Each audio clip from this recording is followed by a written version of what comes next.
Bon début de soirée à vous tous. Voici tout ce qui reste des deux résidences détruites par le feu hier soir à Chicoutimi.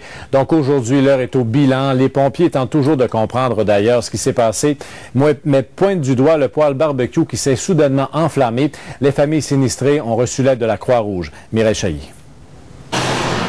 Le calme est revenu sur la rue Warren, mais la scène est désolante. Il ne reste pratiquement plus rien de ces deux résidences après le violent incendie d'hier soir.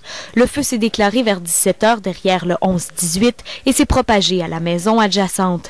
À l'arrivée des pompiers, l'embrasement était déjà généralisé. On y va pas d'une façon offensive, donc on rentre pas en intérieur, ça donne absolument rien. Sauf qu'on y va plus d'une façon défensive, donc on protège justement la troisième maison et les possibilités de propagation à l'arrière du bâtiment et dans l'autre côté. C'est spécial à voir. Pierre Gaudreau, qui habite juste en face, a assisté impuissant au triste spectacle. Ça a explosé.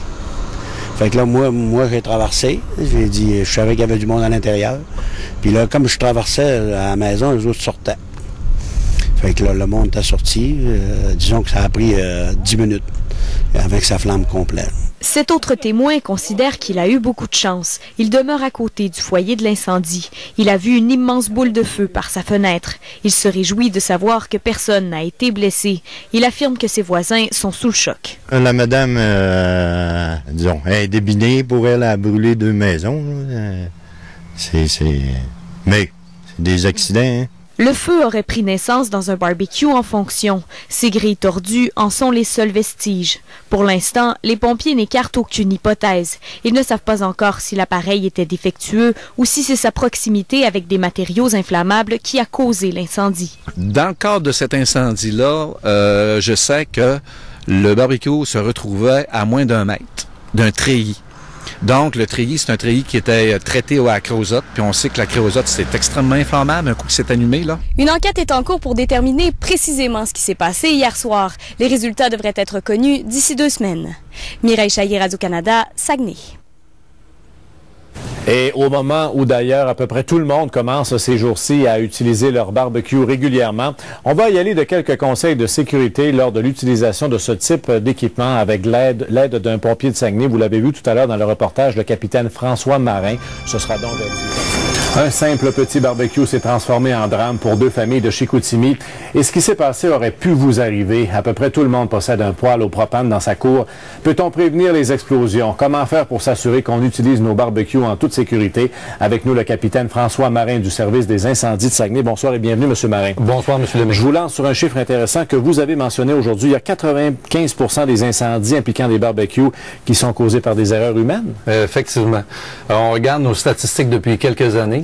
Et puis, effectivement, quand on regarde un petit peu la cause de l'incendie, on peut mettre dans une proportion de 95% de manipulation indue ou de mauvaise utilisation et un 5% d'une défaillance. Et principalement, quelles sont les erreurs qu'on commet?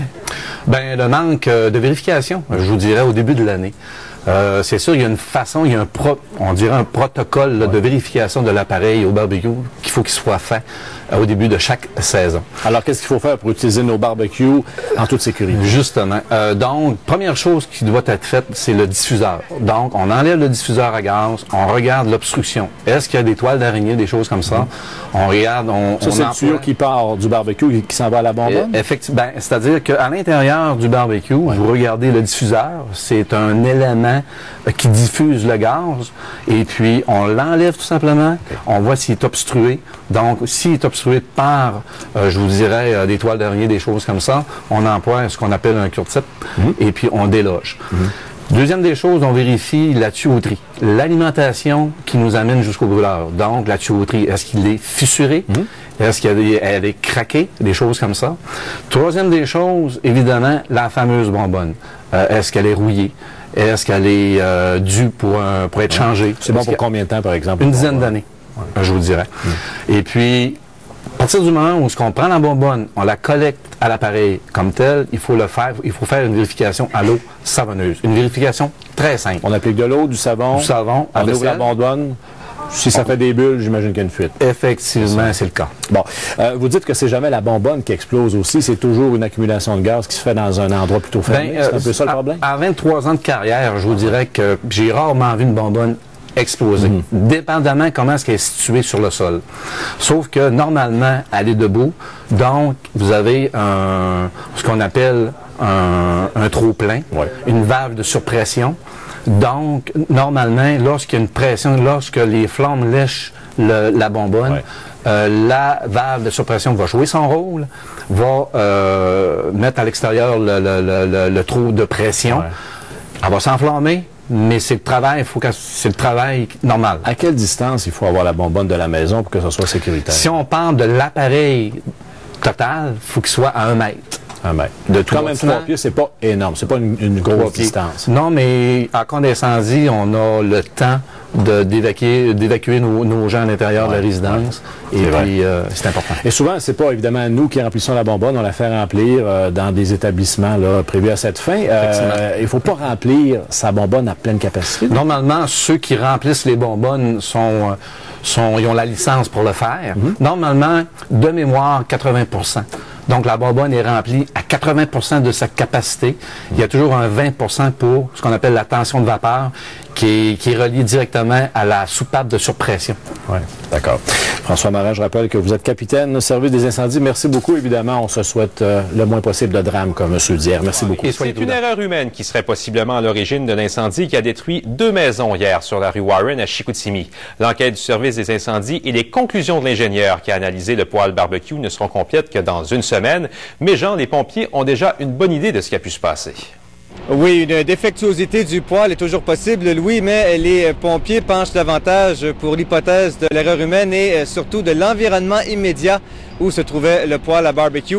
Les résultats de l'enquête ne seront communiqués que dans une semaine au moins.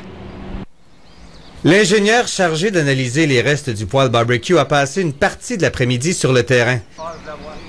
Compte tenu des dommages du barbecue, c'est difficile à évaluer qu'est-ce qui s'est passé exactement. La copropriétaire de cette maison venait d'allumer l'appareil pratiquement neuf. Le couvercle était-il ouvert ou fermé? Quelque chose comme une brosse ou un contenant d'aluminium a-t-il pu être oublié à l'intérieur? Le tuyau d'alimentation était-il suffisamment branché pour éviter la fuite? Les pompiers refusent de s'avancer prématurément. La cause reste à être déterminée. Il y a des éléments encore qui nous restent à valider. 3 occupants se trouvaient dans la résidence au moment où les flammes se sont déclarées. Le patio et la maison ont été brûlés et le vent et la chaleur ont favorisé l'expansion des flammes à la maison voisine. La bonne nouvelle, c'est que personne n'a été blessé. Au lendemain du sinistre, les propriétaires des 2 maisons sont revenus sur place. Ils étaient encore ébranlés et n'ont pas voulu accorder d'entrevue. Ce qui est certain, c'est que le barbecue était appuyé sur le patio de bois. Valider là, avec les propriétaires la proximité de ces combustibles-là via ce barbecue-là, puis on sait qu'il y avait un treillis à proximité. C'est important de vérifier si on n'a rien à l'intérieur. La première utilisation de la saison demande quelques vérifications, surtout si votre poêle a un certain âge. L'allumer ouvert pour vérifier que rien n'y a été oublié et vérifier avec une eau savonneuse s'il y a fuite. Voyez-vous ce que ça fait? On voit les bulles. Vous avez des bulles qui sortent. Enfin, évitez d'appuyer l'appareil directement sur un mur ou une rampe. En cas d'accident, les conséquences peuvent être décuplées. Jean Houle, TVA Nouvelles, Saguenay.